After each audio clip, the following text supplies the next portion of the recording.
గురుభ్యో నమ. జయ గురుదత్త, జై గోపాల. ఈరోజు వైకుంఠ ఏకాదశి సందర్భంగా గోవింద భక్తి ఛానల్ ప్రేక్షకులందరికీ శుభాకాంక్షలు తెలియజేయడం జరిగింది.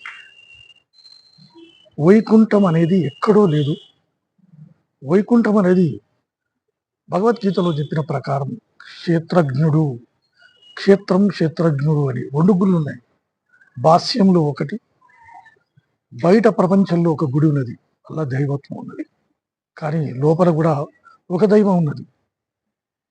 దైవం గుళ్ళో ఉన్నటువంటి దైవం ఈ క్షేత్రంలో కూడా ఒక దైవం ఉన్నదని తెలుసుకొని వైకుంఠం నీలోనే ఉన్నదని తెలుసుకున్న రోజు మీకు పరమాత్మ అనేది ఏందో తెలుస్తుంది.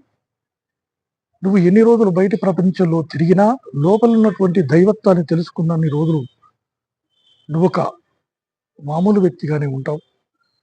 ఆధ్యాత్మికంగా నీలో ఒక దైవం ఉన్నాడని తెలుసుకునే ఆత్మే పరమాత్మని తెలుసుకున్న రోజులు ఈ సర్వం ప్రపంచంలో ఉన్నదంతా పరమాత్మే అని నీకు తెలుస్తుంది. ఆయన వెంకటేశ్వర స్వామిని 3 నామాలు పెట్టుకుని ఉంటాడు.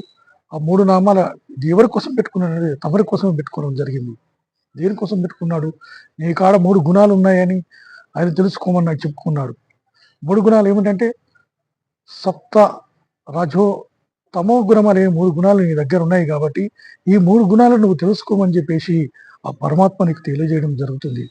ఒక ఆయన ముఖం మీద 3 గుణాలను తెలుసుకోమని చెప్తే ఒక ఆయన చేతిలో త్రిశూలం పట్టుకొని ఈ 3 గుణాలు నా చేతిలో పట్టుకున్నానని చెప్పేసి పరమాత్మ తెలియజేయడం జరుగుతుంది. నువ్వు తెలుసుకోవాల్సింది బాహ్య ప్రపంచంలో గుడిని తెలుసుకోవడం జరుగుతుంది. కానీ నీ లోపల ఉన్నటువంటి దైవత్వాన్ని నువ్వు ఏ రోజైతే తెలుసుకుంటావో అప్పుడే నీకు నిజమైనటువంటి వైకుంఠ ఏకాదశి అనేది నీకు తెలియడం జరుగుతుంది. ప్రేక్షకులారా, దైవం నీలోనే ఉన్నాడని గుర్తించి సాటి మనిషికి నువ్వు సాయం చేసిన రోజు అది పరమాత్మ యొక్క ప్రతిరూపమని నువ్వు తెలుసుకున్న రోజు అవుతుంది. సర్వే జన సుఖినో భవంతు. జయ శ్రీమన్నారాయణ.